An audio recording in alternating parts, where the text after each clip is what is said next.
acho que vocês recebem, que todo mundo que participa da reunião recebe um link com essa gravação. Bom, tá aí, voltou. Beleza. Então vão ser 2 arquivos. Bom, vou aproveitar aqui, fazer a chamada aqui também. Pronto.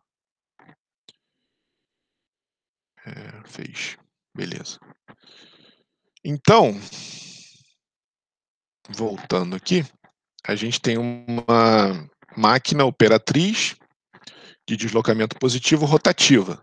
Tá? Então, ela forma as cavidadezinhas e conduz o fluido para a saída. Isso daqui é uma visão explodida, bidimensional, em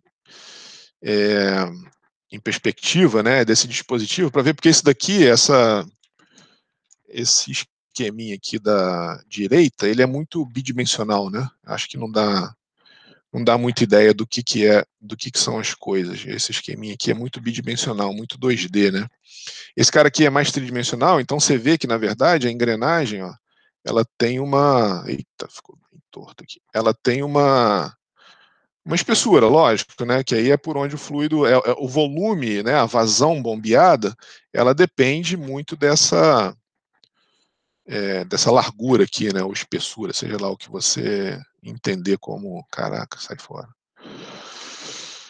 Da referência que você usar. O fluido entra ali, ó, por trás aqui aqui seria a entrada aqui, ó, a porta de sucção que ele está mostrando aqui, e a porta de pressão, né, ou descarga, que é por aqui que o fluido sai. Deixa eu abrir o chat aqui, porque se alguém perguntar eu já vejo. Beleza, tá? Então, aqui está o eixo, né, que está fornecendo, se isso daqui, como é uma máquina operatriz, nesse caso a gente está fornecendo energia para o fluido. Então o eixo está girando ao contrário aqui, ó. Isso aqui está ao contrário, ele está girando, na verdade, assim. Ele está girando assim, tá, é isso. Ele está girando assim, e aí o fluido se encaminha aqui pela periferia para a saída dessa bomba ou desse compressor, né? Se for líquido ou gás.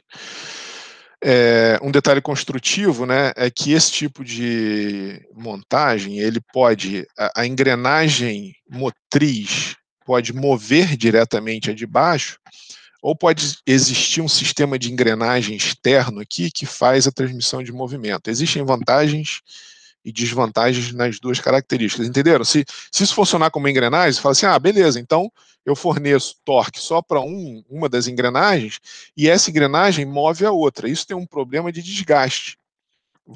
Quando você faz isso, por exemplo, você está comprimindo ar.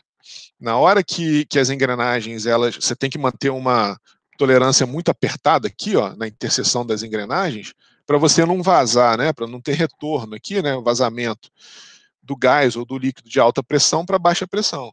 Então, essas tolerâncias são mínimas. Se você quiser fazer uma engrenagem mover a outra, você eventualmente vai ter muito problema de desgaste. Então, o que o pessoal faz é uma engrenagem externa, onde você lubrifica externamente esse acoplamento, e aqui você faz uma tolerância muito pequenininha, mas não deixando elas encostarem uma na outra. Então, essa é só um detalhezinho construtivo desse tipo de dispositivo. Essa daqui é uma bomba de lóbulos que ela tem, basicamente, o mesmo princípio da bomba de engrenagem, mas ela tem, vamos dizer assim, menos dentes, né? Então, observa aqui, ó, nessa figurinha da direita aqui, ó, que ela seria uma engrenagem com 3 dentes, e esses dentes, eles são muito mais suaves, ó. Essa característica aqui, ela tem duas vantagens, né? A principal, que eu vejo, assim, mais óbvia, é que você cisalha menos o fluido. E qual é o problema do cisalhamento? Qual o problema dele ter esse monte de engrenagem, todo esse acoplamento, eventualmente um cisalhamento maior aqui nessa região? É que existe um conceito de química que eu entendo pouco, mas sei o problema que isso causa para nós engenheiros mecânicos, que é a formação de emulsão. Se você tem água e óleo juntos e cisalhá-los, então você pegar água na sua casa, jogar no liquidificador óleo e ligar o liquidificador, aquilo vai virar uma emulsão, vai virar uma maionese mesmo. E isso para a bomba é péssimo, porque se você aumentar a viscosidade do fluido, você aumenta a potência de bombeamento que a bomba tem que fornecer. E no caso de uma bomba rotativa, e no caso de uma bomba dinâmica, como essa daqui, ó, essas bombas elas não foram feitas para operar com fluidos muito viscosos, essas bombas dinâmicas. Então, mas elas cisalham muito o fluido. Observa que quando o fluido passa por essas passagenzinhas pequenininhas, são tolerâncias muito apertadas, existe um cisalhamento muito grande. A bomba de lóbulos, eita, sai fora. A bomba de lóbulos, ela tem um perfil de escoamento aqui, ó, como os lóbulos são muito suaves, que você dificulta, vamos dizer assim, né? Ou é uma boa alternativa para quando você não pode ter cisalhamento do fluido. Isso é o caso da produção de petróleo. Um poço de petróleo, eventualmente, ele tem água junto. Então, se você está produzindo, se você está bombeando óleo e o seu sistema de bombeamento cisalhar muito fluido, você pode ter formação de parafina, emulsão, um bando de coisa que não é muito amigo da nossa vida. Então, esse tipo de bomba, ele resolve, em parte, esse problema. E a outra questão é, como ele tem cavidades grandes aqui, se você tem uma aplicação, sei lá, da indústria alimentícia, e você tem que bombear uma pasta com, sei lá, biscoito, alguma coisa, né? Ela não, essa bomba, ela não estraçalha muito fluido ali, ela eventualmente vai carregar o que estiver sendo bombeado de uma forma muito tranquila aqui, né? Você tem uma válvula, desculpa, uma câmara grande aqui, ó.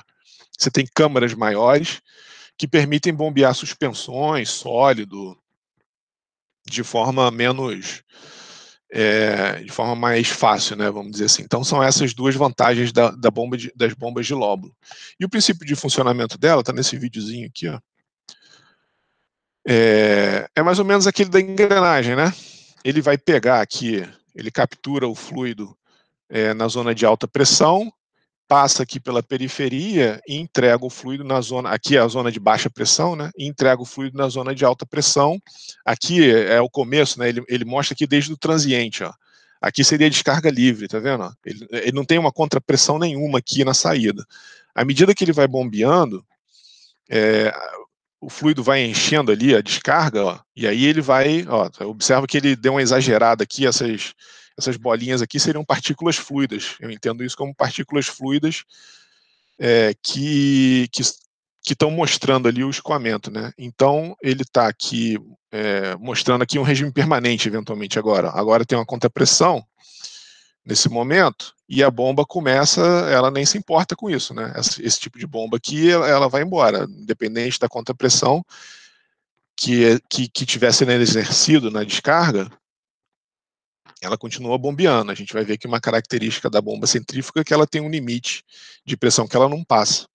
Isso tem vantagens e desvantagens, isso a gente vai ver com mais detalhe mais para frente. Então, de novo, né, aqui o link do vídeo está aí em cima. Então, essa daqui é a bomba de parafuso. A ideia dela é aquilo que eu estava falando, né? Essa é um parafuso, um sulco e um parafuso que encaixa nesse sulco. E à medida que a bomba gira, esses volumes vão diminuindo. E aí, o fluido vai sendo encaminhado para a saída, esses espaços vão ficando cada vez menores, e aí a compressão se dá aqui no sentido axial, aqui, né? Então, eventualmente, a entrada seria aqui e a saída seria aqui. Aqui a gente está vendo uma coisa que eu tinha comentado anteriormente, que é um sistema de engrenagem aqui, ó, acoplando a engrenagem motora da engrenagem motriz.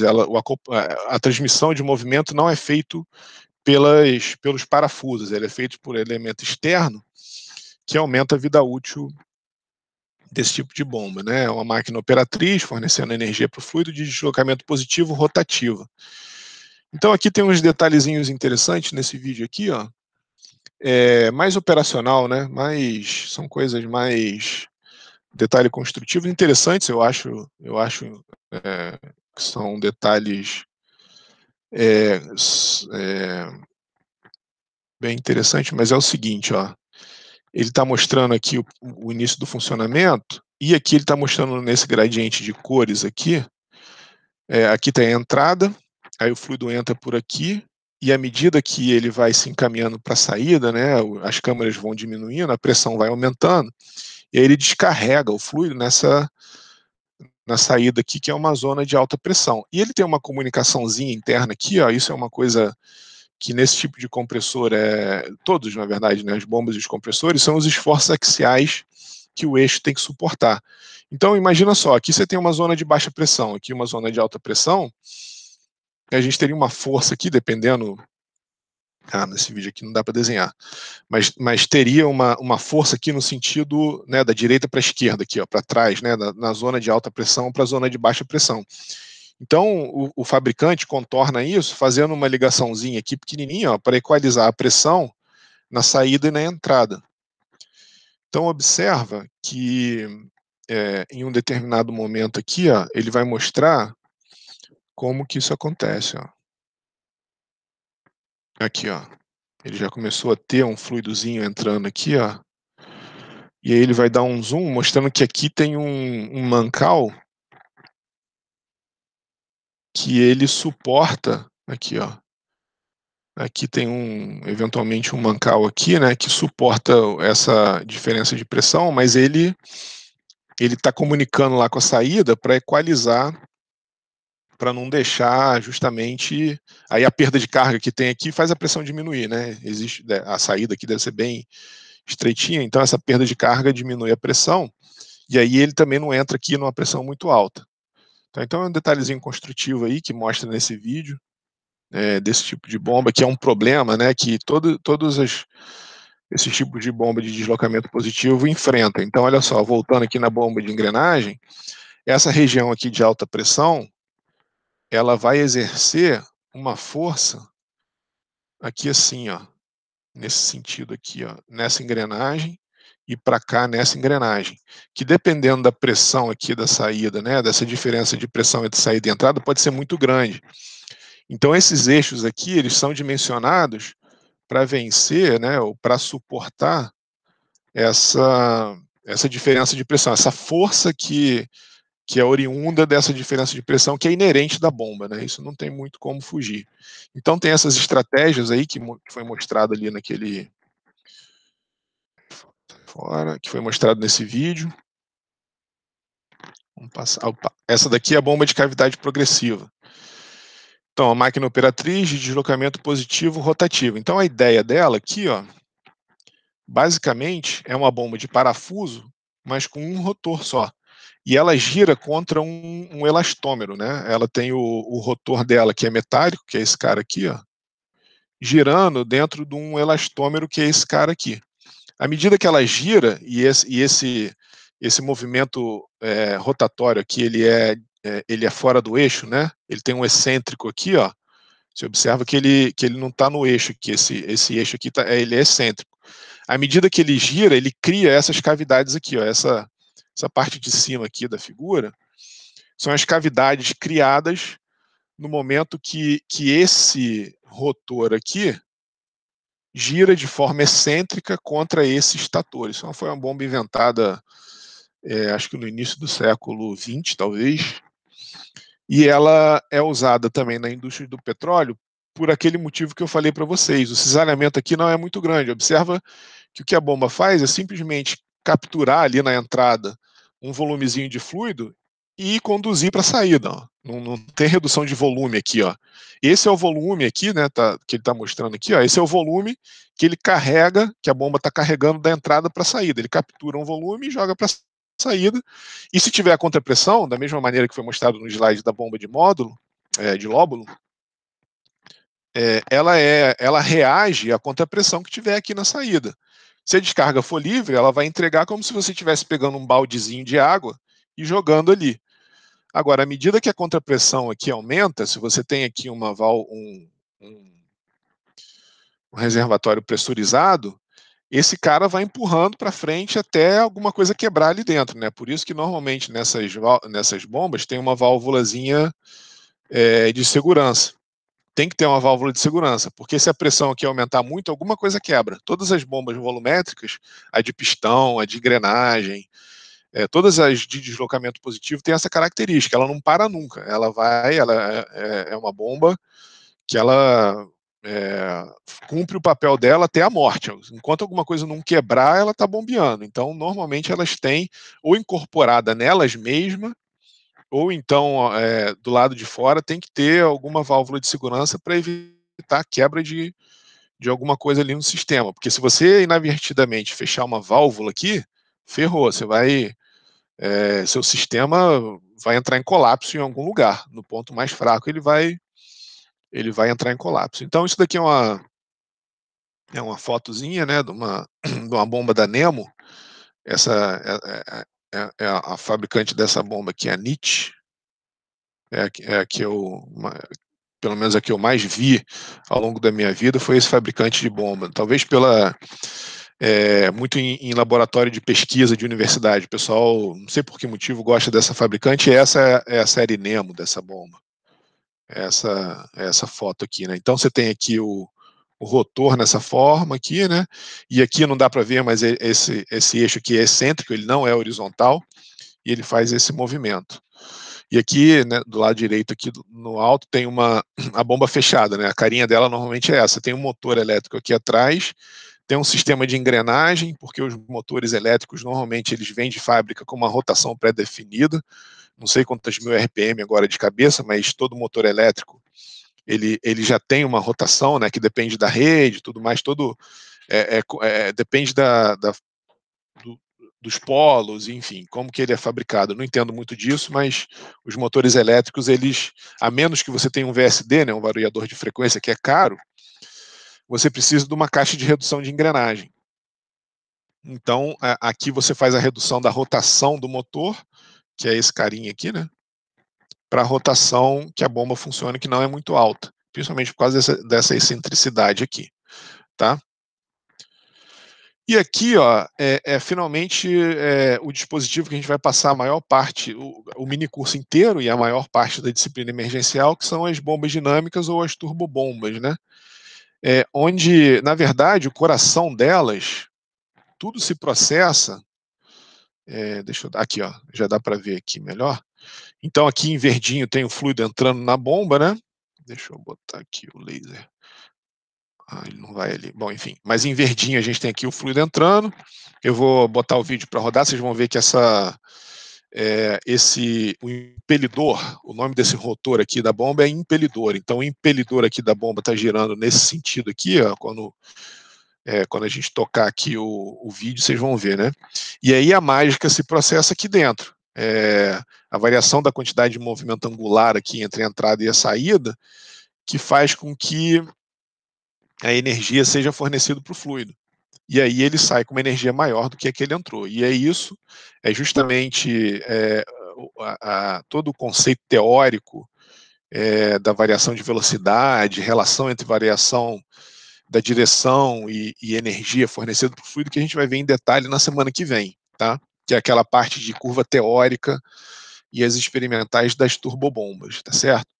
Então esse é o impelidor. Se você tiver uma bicicletinha aqui e começar a pedalar aqui atrás, tirar esse motor elétrico e pedalar e fazer esse impelidor girar aqui dentro do rotor, você vai fazer o fluido subir aqui. Então, o que está daqui para trás tem um eixo e um motor elétrico. Ele só serve para girar o que a gente quer aqui, que é o impelidor, tá certo? E é em girando que o impelidor transmite energia para o fluido.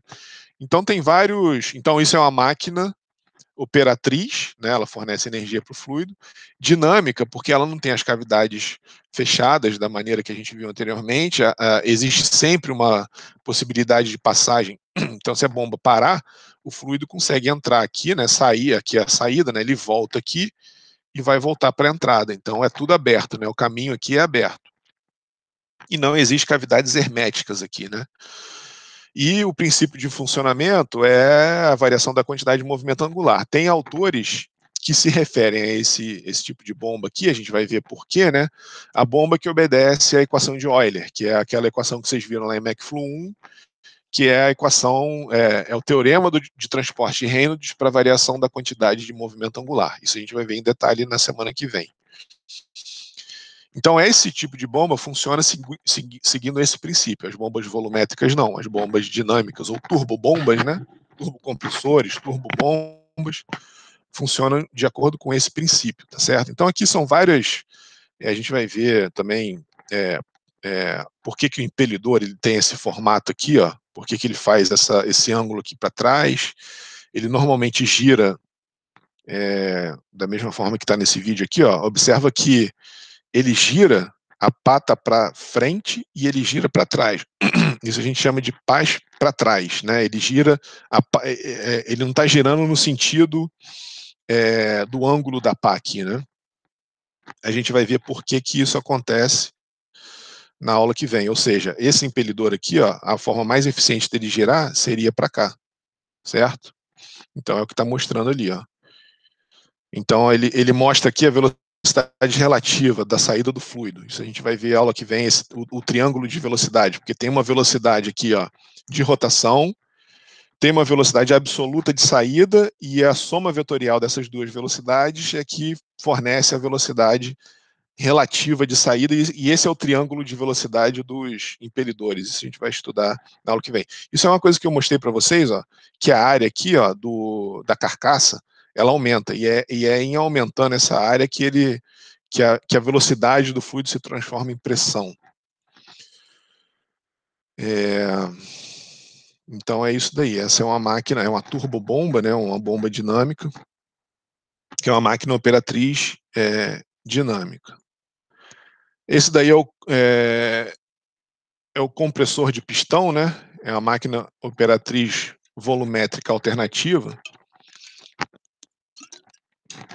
E aí, a ideia aqui é a mais simples possível, né? Seria o equivalente à bomba de pistão que a gente viu, só que aqui é um fluido compressível. Então,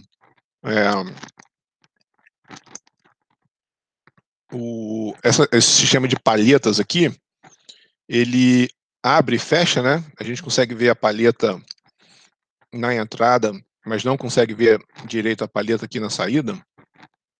Mas basicamente esse sistema é automático, né? Vamos dizer assim, ele é ativo. Então, na hora que a depressão é criada aqui, na hora que o pistão está descendo, a palheta ela abre. E essa palheta aqui que está aqui por cima, ela fecha, né? Ela estaria aqui assim, ó.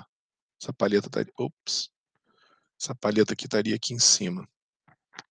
Então ela faz o mesmo movimento dessa palheta aqui de admissão. Então essa palheta de admissão, essa de descarga, o sistema é muito simples. O pistão desce, aspira, sobe, comprime. Desce, aspira, sobe, comprime. Então é uma máquina operatriz volumétrica alternativa, né? O movimento alternativo aqui de sobe e desce, que realiza o trabalho aí de compressão. Uma coisa bem simples, né? O compressor de parafuso, então, também é a mesma ideia da bomba de parafuso, né? Que a gente viu. Então, passar um pouco mais rápido aqui, ele forma as cavidades à medida que o fluido entra lá, né? Aqui no caso é um compressor, isso aqui seria um gás entrando. As cavidades vão sendo formadas ali entre... Deixa eu dar uma acelerada aqui, porque isso a gente já viu da bomba, é mais ou menos a mesma ideia lá, ó. Então as cavidades vão sendo formadas, vão diminuindo, a pressão vai aumentando e ele é descarregado ali, então esse volume é conduzido, mas aqui no caso, diferentemente do lóbulo e da engrenagem, esse de parafuso, essas câmaras aqui vão reduzindo, né? Elas vão diminuindo. Então por isso que você vê esse gradiente de cor aqui, ó, ele começa azul, mas ó, ele vai ficando mais rosa, passa do azul para um rosa e aí entrega lá na descarga, porque as cavidades aqui vão diminuindo, tá? Então essa é a ideia de um compressor de parafuso rotativo numa máquina volumétrica, né, de deslocamento positivo. Vamos passar aqui, então.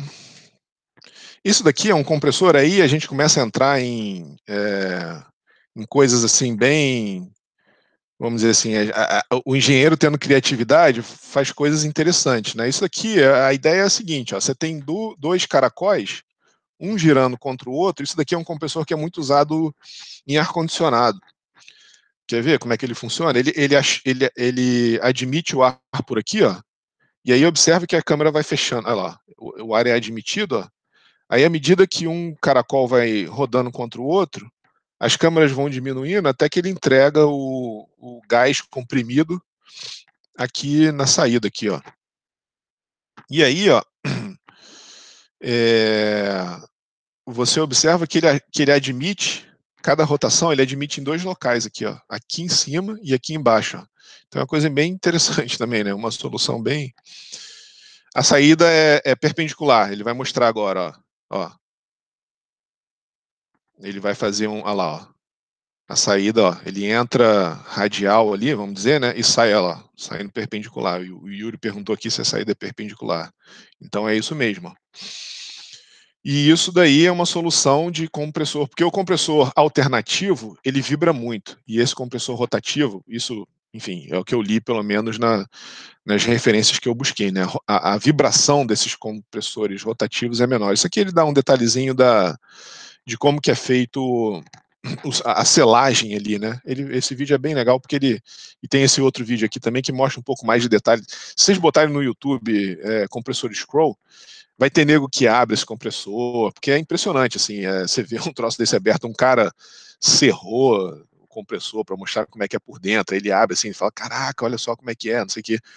É muito interessante, assim, né? E é uma ideia, sei lá, o cara pensou nisso, fez dois caracóis, botou um para rodar contra o outro, um fica parado, o outro girando, e o negócio funcionou e aí, ó, o troço, aí eu botei aqui uma parte de soluções adotadas, né? Que é o seguinte: a indústria vê a oportunidade de melhorar e melhora. Isso daqui é um vídeo institucional da Toshiba, que eles estão mostrando que o compressor scroll deles economiza 50% do que o compressor comum. Aí ele mostra aí, claro que tem um monte de segredo industrial que ele não vai mostrar todos os detalhes, mas ele faz olha lá, ó, o compressor scroll, um comum, ó, ele abre um comum, que é o que a gente acabou de ver lá. Aí, enfim, tem toda essa maracutaia aí que esse robozinho vai desmontando o compressor comum e faz o deles, ó. Paf, paf, paf. Aí diminui o tamanho, joga o motor para cima, motor elétrico, bota embaixo, não sei o quê. Aí o argumento deles é que isso fica mais compacto, tem o mesmo trabalho gerado e, olha lá, o motor está em cima, parece, né? E aí aqui seria um comum, o da direita é um convencional e o deles é o que eles desenvolveram aí com menos consumo de óleo, não sei o que. Então, olha lá, ó. Aí ele mostra bem rapidamente como é que eles fizeram o esquema aí de compressão, tá vendo? Aí esse sisteminha de cor aqui, parece que a admissão é aqui, aí à medida que esse cilindrozinho vai girando, ele comprime, né? E esse sisteminha de mola aqui, essa pastilhazinha, mantém sempre ele em contato aqui com a periferia. E aí ele gira de forma excêntrica aqui, né? Por não sei se algum efeito eletromagnético, alguma coisa que está girando esse cilindro aqui. Então, isso é uma coisa interessante, né? Esses compressores alternativos, eles têm muita coisa criativa, né? Vai muito da nossa ideia inventiva de fazer coisa que às vezes você pensa que não vai funcionar e funciona. Então, isso daí, ó, os caras pegaram um scroll e fizeram esse daí mais eficiente, enfim. Então, é só para mostrar que existem soluções também, né? Não são só coisas já pré-fabricadas. Então, há pedidos aí, ó, o Yuri tinha pedido o exemplo de um turbocompressor. Eu não tenho muito como falar de detalhes, tá, cara? O que eu sei é o que tem lá nos livros didáticos. Então, se você entrar aí eventualmente em páginas de fabricante, em canal, não sei se é muito confiável, né? Mas no YouTube tem muita coisa também de grandes fabricantes, na verdade. Então você tem que tomar cuidado com o que você está vendo também, né? Wikipédia. Na Wikipédia qualquer um escreve o que quer. E o YouTube também, qualquer um posta o que quer. Então, se você pegar uma fonte... Mas tem coisa interessante. Tem, por exemplo, o curso de máquinas de fluxo do MIT é todo aberto, né? Eu acho que, não sei se é de máquinas de fluxo ou de mecânica dos fluidos. Tem um que eles disponibilizam lá material, então, às vezes tem vídeo no YouTube dessas grandes universidades. Então, mais detalhes vocês conseguem aí facilmente na internet. O que eu posso falar da turbina de um carro é o seguinte: a ideia aqui, né, é uma máquina operatriz dinâmica, então ela não, de forma geral, os turbocompressores, até onde eu sei, elas se baseiam não naquele princípio de você pegar uma câmara fechada. O que é a ideia do turbocompressor do carro, né? É aumentar a admissão.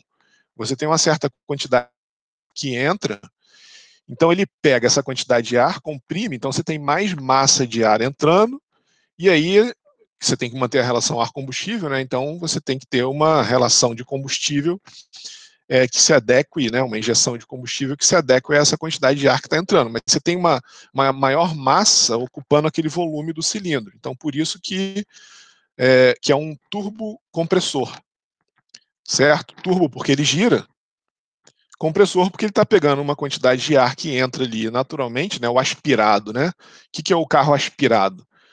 A entrada de ar, ela se dá pelo vácuo que é formado na câmara, quando o pistão desce. Então, esse é o aspirado. E o turbinado, você tem essa entrada de ar que é comprimida. Então, você tem uma massa maior de ar que entra ali para dentro do motor. Eu não sei falar muito mais do que isso de uma turbina de carro. Não sei se, Yuri, aí você me disse que você está esperando mais coisas, você tem que ele pega o ar que vem da o ar que vem da estrada, né? É isso. Ele pega o ar da admissão, passa ali pelo filtro de ar, né? Todo carro tem. Você abrir o motor do seu carro, você vai ver que tem uma entradazinha de ar que vai direto para o filtro de ar.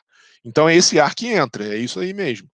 Mas ele pega esse ar, comprime e aí joga lá, o ar comprimido. Ó, a entrada de ar aqui na direita, ó. Deixa eu fazer aqui a marcação. A entrada de ar aqui pela direita, caneta, puf, tá aqui, ó. Então o ar entra aqui, isso daqui tá vindo da estrada, né? Que você falou aqui. Esse daqui passa pelo filtro de ar e tudo mais. Então ele admitiu o ar aqui no motor, aqui, e aí comprimiu e saiu daqui comprimido. Como é que ele comprime? Como é que a mágica se processa aqui, né? É aquilo que a gente vai ver na aula que vem. Na verdade, a gente vai ver isso muito para bomba, pouco para compressores, mas a ideia aqui é que ao variar a quantidade de movimento angular do fluido, você fornece energia para ele, e isso você consegue aumentar a pressão do escoamento aqui, aumentar. Você tem uma certa quantidade de volume, você está querendo enfiar ar ali dentro, então você tem que pressurizar o ar que entra. E a mágica se processa aqui nessa variação de quantidade de movimento angular, no formato dessas pás, como que é o invólucro aqui, né? Aqui ele não está mostrando, mas tem uma carcaça aqui em volta que também desempenha um papel no aumento da pressão aqui, tá certo? Então essa é a turbina do carro. É o turbocompressor do carro. O turbocompressor do carro, ele tem uma turbina, porque o que faz ele girar aqui, ó? O que faz esse eixo girar e processar a mágica da compressão? Uma turbina em si. O que é uma turbina? É um dispositivo, é uma máquina motriz, que ele pega o gás da exaustão, que seria jogado fora pelo escapamento, e faz essa turbina girar. Então, antes de passar pelo escapamento, o gás passa aqui, ó, no outro lado aqui do turbocompressor, né? Então, o turbocompressor tem uma turbina de um lado, tem um turbocompressor de um lado e uma turbina propriamente dita do outro lado, que faz o papel do movimentador aqui do turbo. Existe também o tal do supercharger. Eu já vi isso, a Ford lançou um Fiesta um tempo atrás, que é o seguinte: você não tem a turbina. O próprio eixo do motor, se você olhar lá no motor, você tem aquela correia de acessório. Então você tem desses acessórios é o supercharger, que em vez de ser uma turbina aqui, ó, você tem uma polia aqui, que aí passa a correia aqui e vai lá para o virabrequim, vai lá para aquele monte de coisa que tem no motor do carro, né? Que aí ele passa por aqui e tem lá o compressor do ar-condicionado, enfim. Um deles esse daqui é o supercharger. Seria essa forma de movimentar o turbocompressor, tá? Isso é uma maneira diferente de fornecer potência aqui para o eixo. Eu acho que é mais barato, cara. Eu não tenho certeza, não. Você tem certeza ou você ou você está perguntando? Porque eu acho que é assim. É como se fosse essa. Ah, chutou. Eu também chutaria. É como se fosse o câmbio automatizado, né? É o câmbio automático barato. Eu acho que seria o Supercharger, porque não deu muito certo. Eu acho que a Ford lançou só num. Não sei nem se ficou um ano esse carro aí. Ou lançou um Supercharger Mequetrefe aí que não tinha muita qualidade, né? Porque às vezes os caras lançam um negócio que não funciona bem, depois melhora. Tá? Então essa é a máquina operatriz dinâmica, né? Seria um exemplo seria o turbocompressor de um carro. que ele está recebendo, fornecendo energia para o fluido, mas ao mesmo tempo o dispositivo em si recebe, ele é uma turbina também no sentido puro da palavra, porque ele recebe, que aí a turbina que a gente vai ver mais para frente, né? A turbina no sentido de máquina motriz, ou seja, que recebe energia do escoamento, certo? Então, ela também tem uma turbina aqui, porque ela também é movimentada pelos gases de escapamento.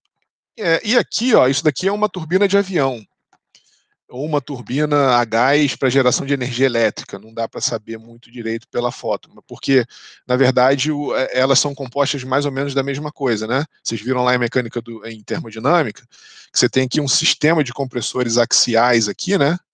Que ele vai comprimindo a entrada, aqui o Yuri perguntou se é o ar da estrada, aqui é o ar do céu, né? Seria a entrada aqui ou então o ar da planta de geração de energia elétrica, que a turbina comprime aqui esse ar.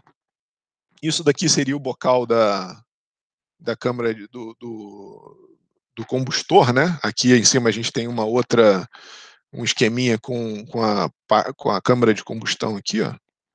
Então aqui é onde a combustão acontece. E aí o gás ele passa aqui pela turbina, mas essa turbina ela só serve para gerar aqui o compressor, tá certo? Ela só está aqui para gerar o compressor. O negócio acontece mesmo na saída aqui, ó. Quando você tem um avião, a expansão dos gases aqui na saída é que gera o impulso para frente, né? Aqui você teria um bocal aqui, ó. Aqui seria a turbina do avião. É esse bocal aqui, ó, que faz o impulso, que faz esses gases aqui se expandirem, ganharem velocidade e empurrar o avião para frente, né? Certo? Então é uma turbina de reação isso daqui. É a reação a esse efeito aqui na saída que faz com que ela vá para frente, tá certo? Na verdade, na turbina de geração de energia elétrica, você quer potência de eixo para gerar o compressor. Na turbina de avião, a única coisa que você quer que a turbina faça é girar o compressor. O trabalho que você de eixo é só para gerar o compressor. Aqui na turbina de geração elétrica, você quer um trabalho de eixo para gerar a energia elétrica, para ir lá para um gerador. Então, a turbina de um avião e a turbina de geração elétrica, ela tem objetivos diferentes de trabalho de eixo, né? Vocês viram isso lá em termodinâmica. Mas são dispositivos que são máquinas térmicas, mas podem ser encaradas como máquinas de fluxo também, do ponto de vista de você retirar energia do fluido. Aí aqui é o ventilador, quando você tem um fluido compressível, uma máquina operatriz dinâmica, né? Então ela não tem espaços fechados, você tem mais ou menos a ideia do compressor, mas onde você não, onde você quer, na verdade, fornecer velocidade e não pressão para o fluido, tá certo? Então é justamente o fluido ao passar pelas pás aqui, né? Essa forma dessas pás, que vão fazer o mesmo dispositivo ser classificado como compressor ou como ventilador, se você quer aumento de pressão ou se você não quer que a velocidade vire pressão. Então quem vai dizer isso é o formato das pás com relação à entrada. Isso a gente vai ver com mais detalhes já na semana que vem, tá? Então aqui tem um compressor industrial, um ventilador industrial, né? Certo? Então, você observa, né, aquele nosso critério de classificação de máquinas volumétricas e dinâmicas. Não existe espaços fechados aqui. Você pega o seu ventilador, você vê a parte de trás dele pelas hélices. Então, aqui também é a mesma coisa, né? Esse é um compressor radial, o centrífugo, né? Porque o fluido entra aqui e ele sai radialmente. Então, ele também não tem espaços fechados. Tudo se joga aqui na relação desse envoltório aqui, né, e do que acontece ali dentro das pás. Então vamos começar a falar das máquinas motrizes para terminar a aula aqui. Agora, esses 15 minutos que faltam, a gente vai passar falando da máquina motriz. Se não der tempo, tudo bem, a gente finaliza na aula que vem, não tem problema nenhum. Então a ideia inicial, né, é bem simples, isso aí é bem tradicional de você ver construções lá do século XV, XVI, o pessoal já tendo ideia de extrair a energia do fluido. Então, são as rodas d'água, né? Então, os moinhos de vento, a roda d'água, são tudo maneiras rudimentares, e esse tipo de coisa foi sendo desenvolvido com o tempo, né? Então, isso daqui era usado, sei lá, para bombear a água, para fazer farinha de grão, né? Então eram coisas desse tipo. Então, a gente vai falar, né, das máquinas, começar falando aqui das máquinas motrizes dinâmicas, né, a turbina de Francis. Então a ideia aqui, ó, é que o fluido, ele ao entrar, né, ele tem esse caracol aqui, que direciona o fluido para dentro de um rotor. E aí, a questão aqui, aí tem uma classificação, dois tipos de turbina, né, de ação e de reação. A gente vai ver isso com detalhe na parte de turbina, mas só adiantar aqui, ó, olha só o que acontece. Quando aquelas pás ali, ele vai mostrar isso ao longo do vídeo, elas guiam o fluido para ele entrar numa direção certa, e essa pá é feita admitindo uma certa direção de entrada do fluido. E aí, ó, por quê? Porque a hidrodinâmica vai fazer com que haja uma diferença de pressão de um lado e de outro da pá. Olha lá, ó. Ele tem uma região de baixa pressão e uma região de alta pressão. Então, é a reação a essa diferença de pressão que faz com que você tenha o movimento, certo? Esse movimento de girar. Não é o impacto, não é o impulso. Então, por isso que isso é uma turbina de reação. A gente vai ver as turbinas de impulso, mas essa turbina aqui, vocês entenderam? Não é essa parte de baixo, ela ó, essa parte de baixo que ela está mostrando, essa é uma turbina mista, né? Essa turbina de Francis é mista, porque você tem uma região da pá que se baseia no princípio da reação e tem outra que se baseia no princípio da ação. Essa parte de baixo aqui, ela faz a variação da direção do escoamento, então isso varia a quantidade de movimento angular, e aí você tem uma força sendo aplicada por causa da variação de direção. Essa força aqui de cima, ela se dá por causa da diferença de pressão, e não por causa da variação da quantidade de movimento angular. Então, por isso que você tem um impulso aqui, né, uma ação, e aqui você tem a reação à variação de força. Tá? A gente vai ver isso com mais detalhe lá, só para não ficar muito, as coisas ficarem um pouquinho mais claras, né? Então ele mostra aí, ó, alguns detalhes construtivos da turbina. Existe aí ele mostra como é que o fluido entra, né, a entrada, e tem umas pás guia que ele vai mostrar aí que podem ser regulados em função da demanda. Essa variação aqui, ó, de seção, ela acontece basicamente para você acomodar o fluido que está entrando. Você tem uma massa de fluido maior aqui, ela vai diminuindo, e para você acomodar os esforços radiais, né, para você não ter mais fluido entrando de um lado e do outro. Então, tudo isso é dimensionado para a turbina não sofrer nenhuma. Ah lá, então ele está mostrando a simetria aqui, né, de entrada, para não ter, ou minimizar, né, não ter ou minimizar os esforços radiais. Então, isso é conseguido ali, ó. Você tem um sistema de pá que faz essa variação para otimizar a demanda, né? Porque se você tiver uma demanda baixa de energia, de torque ali no gerador, você eventualmente tem que variar a rotação da turbina. Então, isso é conseguido por meio dessas pás aí, né? Que ele mostra aí, ó. Acho que ele já mostrou, eu passei muito rápido. Aqui, ó, vamos ver se ele mostra nesse momento. Ele varia a pá ali e a vazão vai variando. É porque ele fala, eu tirei o áudio, né? Por isso que demora um pouco, é porque ele tem uma parte aí de áudio que eu excluo, que eu não deixei. Aí, ó. À medida que ele varia a vazão, ele tem que compensar, porque existe um ângulo ótimo de entrada ali na pá. Então, se você diminui a demanda, você tem que compensar com esse ângulo de entrada. Isso a gente vai ver já na semana que vem, por que isso acontece. Certo? Beleza. Então, essa é a turbina de Francis. Isso daqui, ó, é Itaipu. Então, as turbinas de Itaipu são todas desse tipo aqui, de Francis. E só para vocês terem uma ordem de grandeza, né, do tamanho desse troço, essas aqui são as pessoas, né? E aqui está o rotor da turbina. O outro tipo de turbina é a de Kaplan. Ela seria a hélice de um navio ao contrário, né? Ela também é do tipo de reação, ou seja, não é a variação da quantidade de movimento angular, mas sim a hidrodinâmica que o fluido exerce ao passar por aqui que faz ela girar. Mas é como se fosse a hélice de um navio ao contrário. ela recebe, né, uma máquina motriz, então está recebendo energia num fluido escoando. A gente tem aqui basicamente, ó, aquilo que mostrou no slide, no vídeo passado, tá vendo? Esses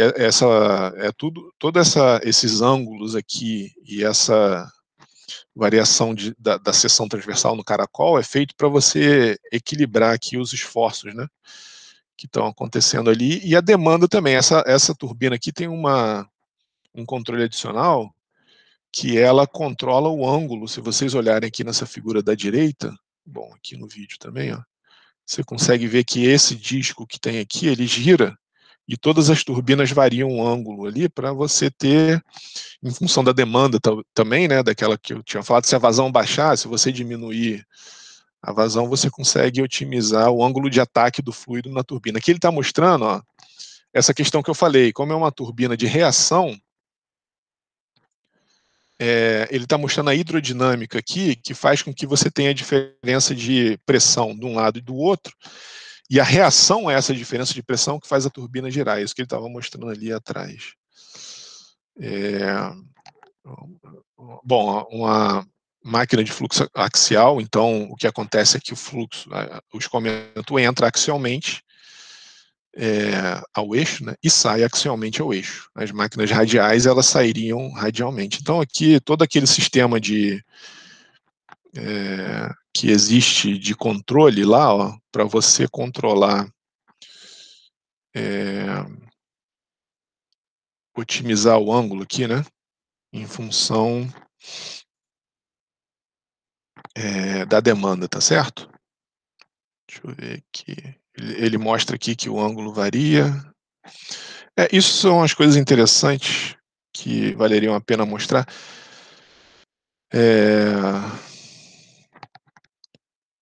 Aqui tem bastante coisa interessante nesse vídeo.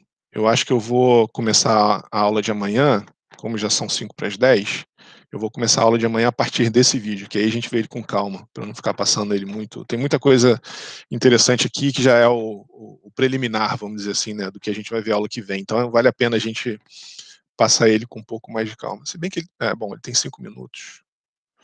Vamos terminar a aula nesse vídeo, então, porque ele tem 5 minutos, faltam 5 minutos, a gente vê as coisas com calma aqui, a gente começa a aula que vem no próximo slide. Então aqui a gente já viu, isso a gente já viu, tá, vamos tocar aqui a partir desse ponto, e aí eu vou falando aqui o que ele estiver mostrando, e aí nesse slide a gente...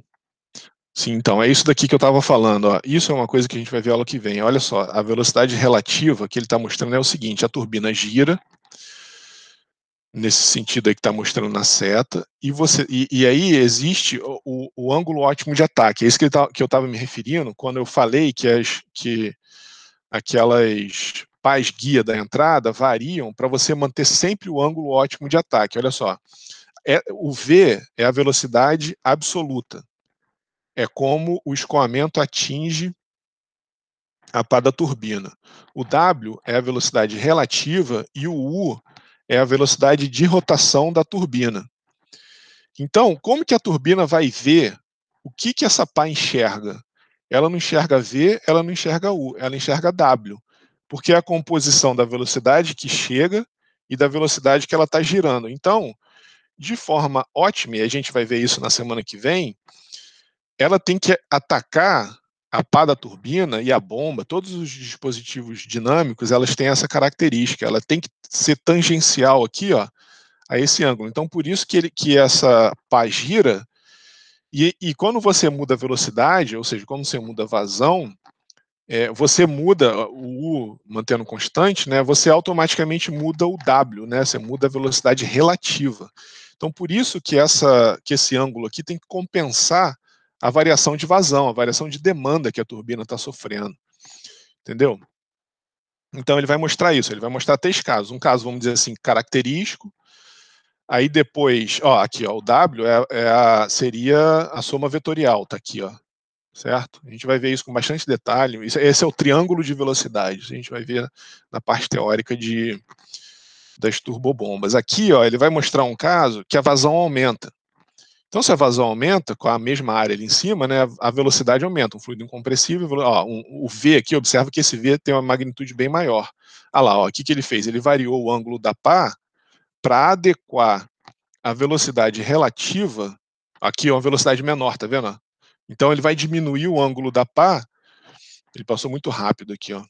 Ali, ó, o W aqui, ó, ele vai diminuir o ângulo da pá, e a gente vai ver isso porque na parte teórica, para que o fluido entre tangencialmente aqui, ó. Então, essa é uma característica da turbina de Kaplan, a gente viu isso no slide anterior também, para a turbina de Francis, que ele permite, pelas pás guia ali da entrada, fazer essa otimização, tá? Beleza? Então, isso é uma coisa interessante aí, ó. Não entendi muito bem a diferença de turbina Francis para Kaplan. Então, ó, a Francis, ela tudo bem, você pode dizer que ela tem o mesmo princípio de funcionamento. Mariana perguntou aqui a diferença da turbina de Francis para Kaplan. Por quê? Ela é baseada no princípio de funcionamento da reação a uma diferença de pressão que se gera por causa da hidrodinâmica aqui, ó. Tá vendo no vídeo aqui, ó? Você tem uma região de baixa pressão e uma de alta pressão. Mas isso se dá numa pá dessa forma. Basicamente é isso. A turbina de Kaplan, ela tem hélices aqui, ó. Tá vendo? É realmente uma diferença geométrica, assim, né? Certo? Entendeu? A diferença é essa. A turbina de Kaplan, ela se baseia no mesmo princípio de funcionamento, porque também ele mostrou aqui, ó, da mesma forma, a reação aqui, ó, foi quando ele fez isso aqui, ele faz um F-lift. Tá vendo? Mas basicamente é a geometria, tá? Então você pode propor uma geometria, chamar de turbina de Mariana e mostrar como que essa geometria vai otimizar, vai ser melhor, o que ela tem de característica aqui, ó, o que eu mostrei aqui é que essa turbina é para alta vazão e baixa altura de queda d'água. Então cada turbina, cada geometria dessa, você tem uma característica associada a ela. Deixa eu ver se eu fiz isso para a turbina de Francis aqui. Não, ela não tem. Mas em algum canto eu vou falar qual a característica da turbina de Francis. Eu não tenho de cabeça essas... Existe vazão, certo? Altura. Então tem todas essas questões que fazem uma turbina, uma geometria, né, ser melhor que a outra. Mas as duas funcionam no princípio da reação, a variação de pressão que se forma ali por causa da aerodinâmica ou hidrodinâmica, se você quiser, né, por causa do formato da pá. Esse é o mesmo princípio da hélice do helicóptero, por exemplo. Quando a hélice gira, você tem uma diferença de pressão na parte de cima e na parte de baixo. Claro que você tem pressão maior embaixo, e aí o helicóptero sobe pela reação a essa força. Então aqui é a mesma coisa. Então o princípio de funcionamento é o mesmo, mas é realmente a geometria, né? Que o cara teve a ideia. Isso daqui realmente o cara olhou, literalmente foi isso. Se você olhar a história da turbina de Kaplan, esse cara pegou a hélice do navio e falou, pô, vou fazer isso girar. Em vez de eu girar o fluido, eu vou jogar fluido aqui. A ideia é até relativamente direta, né? Se eu forneço potência e ela movimenta o fluido, se eu movimentar o fluido, ela vai me dar potência.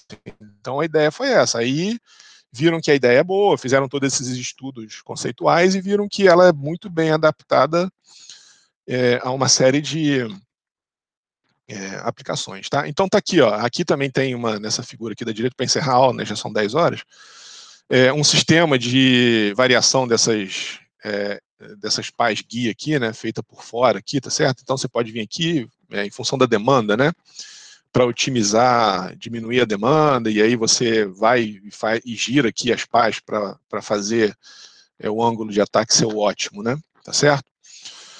Beleza? Bom, galera, então é isso. A aula termina agora. Amanhã estamos de volta aí às 8, continuando essa aula e terminando a parte introdutória do curso, e vou falar da parte introdutória especificamente de bombas amanhã também.